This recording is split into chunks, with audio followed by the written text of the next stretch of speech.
Après avoir implémenté le système lié à la connexion, nous, c'est pas la session qu'on va retourner sous format JSON, mais on va se dire qu'on va rediriger vers la page principale de notre bloc. Voilà, on mettra un slash ici. Maintenant, on retourne plus de session. Si on regarde un tout petit peu ce qu'il y a au niveau de slash, donc ça se trouve au niveau du app controller. Donc c'est ça.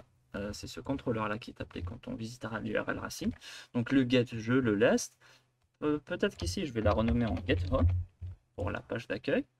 Et pour l'instant, je ne vais pas utiliser de service. Mais à la place, on va prendre le décorateur render et on va rendre une page qui s'appelle home. Donc cette page-là, on va la créer au niveau des vues. Par exemple, ça sera directement à la racine, home.ejs. On va en profiter pour inclure le header. Donc, le header se trouve dans partials slash header. On lui passera un objet d'option, par exemple le title pour l'instant. On dira page d'accueil. On fera plus ou moins la même chose avec le footer. Donc là, on va récupérer le footer. On ne lui passe pas d'option. Et on s'imaginera ici, par exemple, avoir une petite condition. Donc on fera un petit coup de if. On dira simplement que si locals.connected existe, hein, donc ce qu'on avait envoyé au niveau de notre session, mais on verra comment, juste après, renvoyer tout ça au niveau de l'objet locals. On affichera, par exemple, bonjour, suivi de notre utilisateur. Par exemple, on fera locals.user.username. Dans le cas contraire, on peut mettre un else. Et au niveau du else, on affichera simplement un petit bonjour inconnu. Voilà, donc on va essayer cette implémentation. Et voilà, je me retrouve vers la page d'accueil et j'ai bonjour inconnu. L'idée maintenant, c'est peut-être de faire passer les données issues de la session vers nos vues. Donc pour cela, on s'imaginera au niveau de SRC, se faire un petit dossier, un sous-dossier qu'on va appeler middleware. Middlewares. Et là, par exemple, on peut l'appeler local data.ts. Okay, donc là, simplement, on va exporter une fonction qu'on va nommer local data. Et cette fonction-là va prendre la requête, la réponse, ainsi que next. Donc là, c'est vraiment du express. Et si vous voulez typer un tout petit peu ces paramètres-là, donc on peut récupérer les interfaces depuis express. Et on va se prendre la request, response, et ainsi que next. Voilà. Donc là, on mettra request, response et next. Au niveau de la réponse, vous pouvez accéder directement à l'objet local. Hein. Donc là, si on veut passer des données à notre vue, donc ça, on peut le faire de cette manière.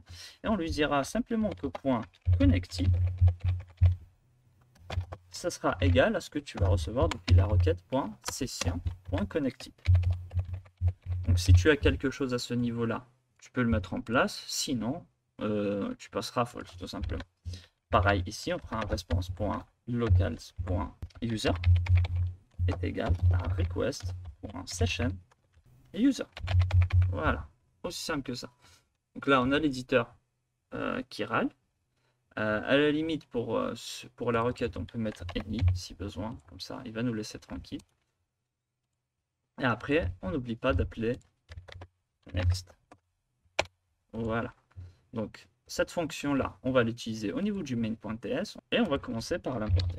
Je vais faire un import depuis le dossier, on va dire middlewares slash local data et on va prendre local data. Et on fera simplement un petit coup de app.use de local data. Voilà, on va mettre ça en phare. Et si maintenant on réactualise, voilà, vous voyez que j'ai bonjour Jean. Et ce qui est bien, c'est que si vous voulez voir ce qu'il y a au niveau de votre session, notamment grâce à par exemple un console log, là par exemple on peut mettre un petit console log de request.session. Voilà, de cette manière.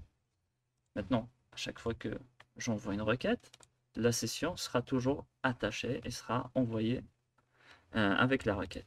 Donc j'ai l'utilisateur, son statut s'il est connecté, etc.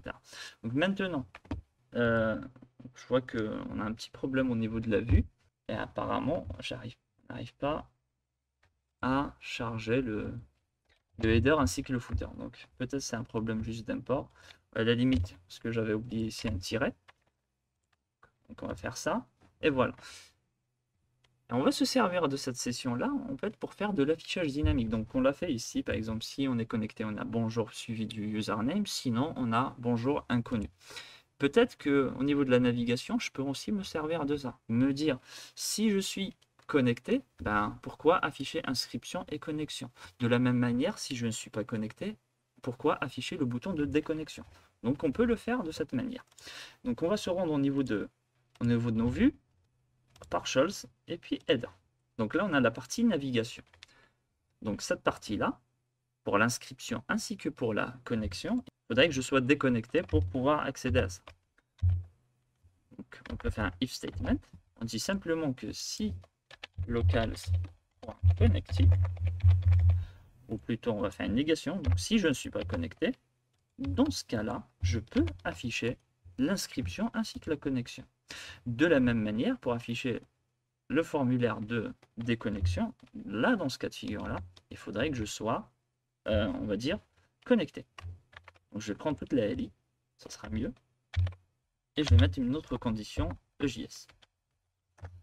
Donc là, je dis simplement ici, locals.connected. Dans ce cas-là, je peux afficher ça. Sinon, je ne l'afficherai pas. Donc, on réactualise et on va voir un tout petit peu notre workflow. Voilà. Donc là, je suis connecté et j'ai que le bouton de déconnexion. Et on va s'atteler maintenant à mettre en place ce bouton de déconnexion. Pour cela, ça va se passer toujours au niveau des utilisateurs. C'est usercontroller.ts et on va se créer une nouvelle méthode. On va décorer avec post. On va dire ça pointe sur slash logout. Donc ça va être une méthode, on va dire, c'est post logout. Voilà. Et simplement ici, on peut utiliser celui-là, le décorateur session. On va le coller ici. Et à ce niveau-là, simplement, on fera un petit coup de session.destroy. Voilà. Et destroy, ça peut prendre des erreurs. On va dire simplement si on a des erreurs, on peut faire une logique adéquate, mais moi, je vais rien faire. Et je vais faire une redirection. Donc, un redirect vers, par exemple, slash login. Là, il faut mettre tout le chemin, donc slash user, slash login. Voilà. Donc, on va regarder un tout petit peu la déconnexion, comment ça marche. Maintenant, si j'essaie de me déconnecter, voilà, on est bien déconnecté. Par contre, on a une petite erreur ici. Donc, je vais regarder au niveau de mon contrôleur pourquoi on a ça. Donc là, apparemment, on n'a pas d'erreur. Donc, je vais réactualiser pour voir ce qu'il en retourne. Et je ne sais pas pourquoi il me sort slash user slash login. Peut-être que, hop, il faut juste faire ça. Là, si j'essaie de me redéconnecter, voilà. Donc là, ça marche bien. Et si je vais sur la page d'accueil, on va dire, j'ai bonjour inconnu, donc j'ai mon petit système de session qui fonctionne assez bien et j'ai mon inscription connexion. Donc si je me connecte avec les bons identifiants, allez, jean@gmail.com.